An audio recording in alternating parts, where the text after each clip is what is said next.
Bien, voici quelques exercices du Césamat. Alors là, c'était la page 20. Alors, je lis ici, 3 élèves ont voulu colorier un tiers de la surface d'un carré. Ont-ils juste? Justifie. Bien. Eh bien, Hélène, non, elle n'a sûrement pas juste, puisqu'elle a partagé son carré en 4 parties égales et elle en a colorié une, donc là, c'est un quart. Lucie, elle a bien partagé ici en 3 parties, mais elles ne sont pas égales. Donc, ce qu'elle a colorié, ce n'est pas le tiers.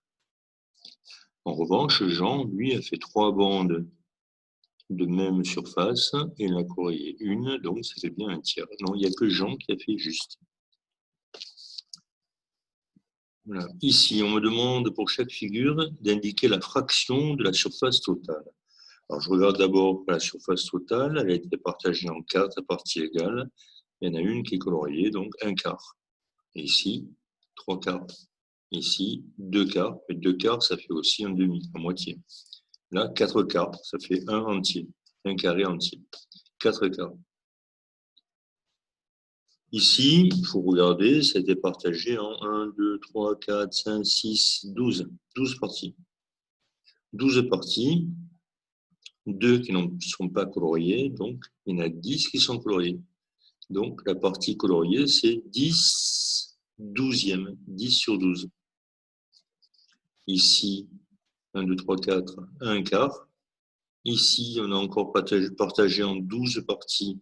Il y en a 2 qui sont coloriées, donc 2 douzièmes. Et ici, on en a 1 sur 2, un demi. Voilà. Je te laisse regarder les autres. C'est aussi simple que ça. Il suffit de compter toutes les parts et de compter celles qui sont coloriées. Ici, on me donne de colorier les 3 quarts de la surface de chaque figure. Donc ici, c'est simple. On a partagé en 4 parties égales, colorié 3 quarts, je colorie 3 cases. Ici, on a colorié, on a partagé en 12 parties. Donc 4 bandes, 3 bandes, pardon, 3 bandes de 4 carreaux. Ou bien 4 colonnes de 3 carreaux. Les 3 quarts, ben, si je regarde simplement les colonnes, il y a une colonne, 2 colonnes, 3 colonnes, 4 colonnes. Non, les 3 quarts, c'est tout ça, jusque-là. 1 quart, 2 quarts, 3 quarts.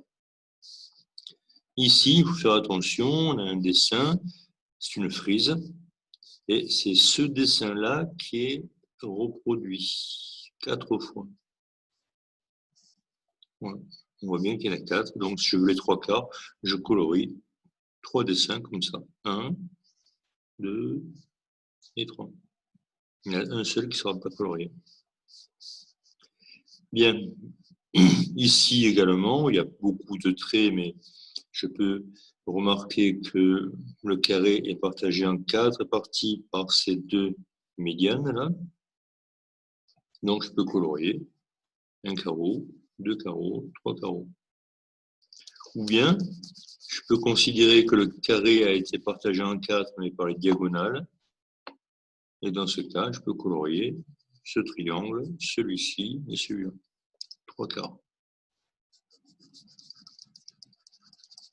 Bien. Alors celui-là est plus difficile.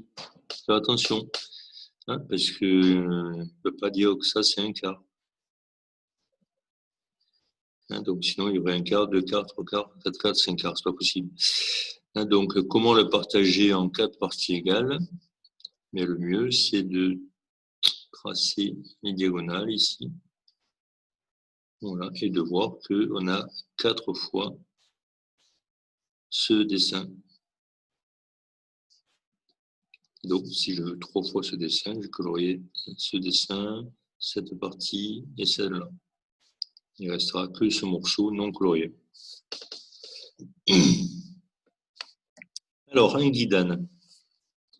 Un guidane, ce sont des droites parallèles qu'on trace lorsqu'on veut écrire sur du papier qui n'est pas quadrillé. Bon, pour écrire au droit, on peut, avec le crayon, faire des lignes, et ensuite on les efface. Ou alors, encore mieux, on fait des lignes avec un crayon ou un stylo très foncé qu'on puisse voir par transparence. On met sous la feuille et après on écrit. Bon, l'intérêt pour nous ici, c'est qu'un guidane qui est formé par des droites parallèles qui sont à la même distance les unes des autres permet de partager tout ce qui est coupé là en parties égales. Par exemple, ici, j'ai 1, 2, 3, 4, 5 bandes formées par cette ligne-là. Eh bien, toutes ces droites vont partager le segment AB en 5 parties égales. Et si je veux un segment dont la longueur est égale à 1/5 de celle du segment AB, eh bien voilà, 1/5, c'est ça. 1/5, 2/5, 3/5, 4/5, 5/5. Voilà. Donc avec ce système-là, tu peux partager un segment en autant de parties que tu veux grâce à des droites parallèles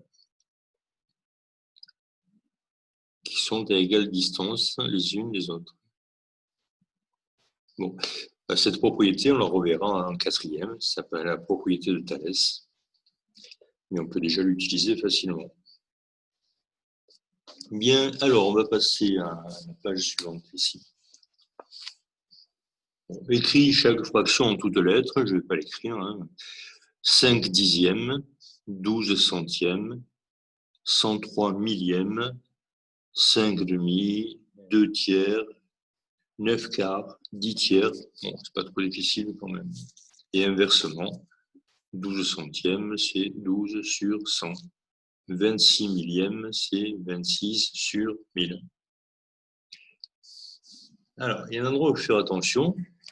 Le français est très subtil.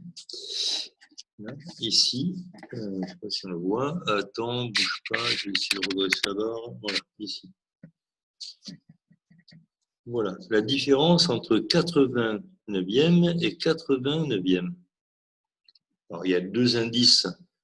Il y a les traits d'union et il y a le S qui est là.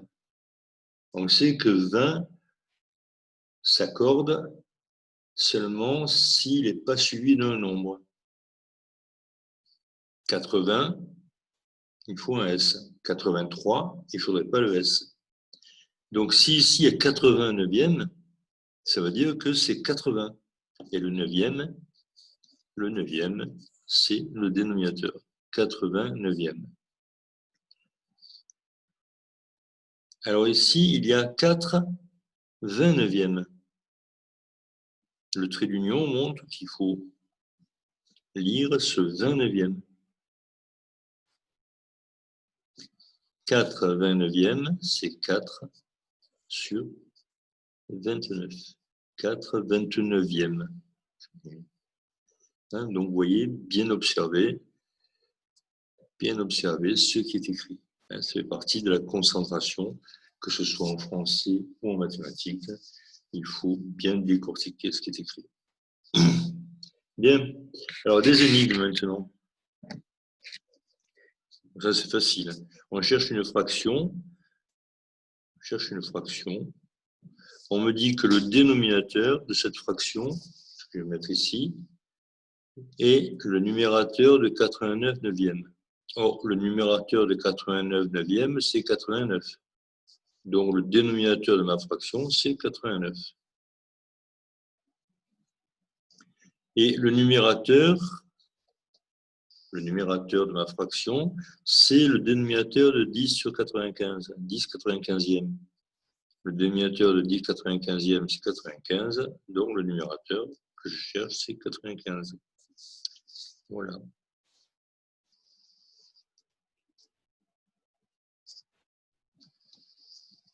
Mon numérateur est le double de celui de 5 septièmes. Alors, le numérateur de 5 septièmes, c'est 5. Le mien, c'est le double, donc c'est 10. Et le dénominateur, c'est le tiers de celui de 6 neuvièmes. Le dénominateur de 6 neuvièmes, c'est 9. Le tiers de 9, c'est 3. Donc, mon dénominateur, c'est 3. Voilà. Le suivant, l'énigme suivante est un peu plus difficile. Il faut réfléchir un petit peu. On me dit que la somme de mon numérateur et de mon dénominateur est 9. Et la différence est 5. Or, je sais qu'une fraction, c'est le quotient de deux nombres entiers. Donc, je cherche deux nombres qui vont former le numérateur et le dénominateur. Mais il faut que leur somme soit égale à 9. Or, 9, je peux l'écrire de plusieurs manières. Je peux l'écrire 9 plus 0, je peux l'écrire 8 plus 1, ou bien 7 plus 2, ou bien 6 plus 3, ou bien 5 plus 4. Et après, ça recommence. 4 plus 5 plus 6.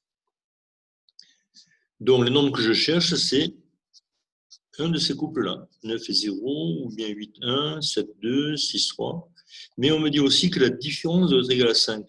Alors, si je calcule la différence, 9 moins 0, ben, là, ça fait 9. 8 moins 1, ici, ça fait 7.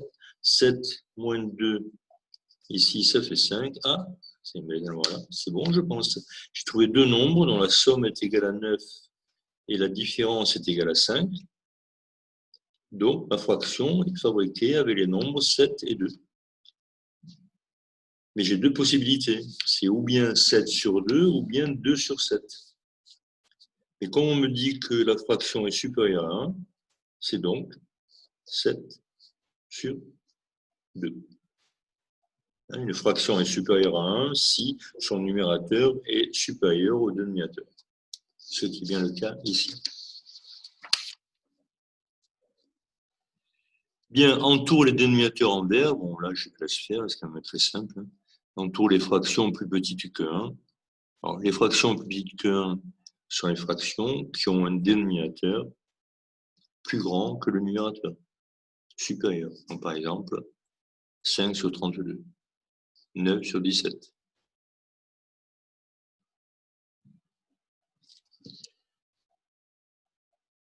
Alors, parmi les fractions suivantes, on tourne celles qui ont le même dénominateur. Là aussi, je laisse faire, parce que c'est quand même assez simple.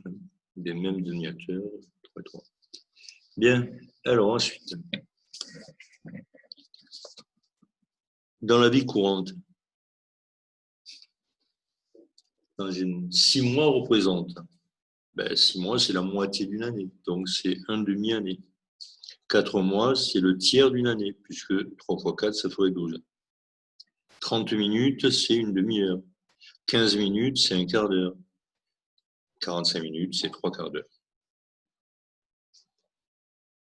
Un demi-litre de lait représente 50 centilitres, puisque un litre, c'est 100 centilitres. Et une demi-douzaine d'œufs, c'est la moitié d'une douzaine. La moitié d'une douzaine, c'est 6.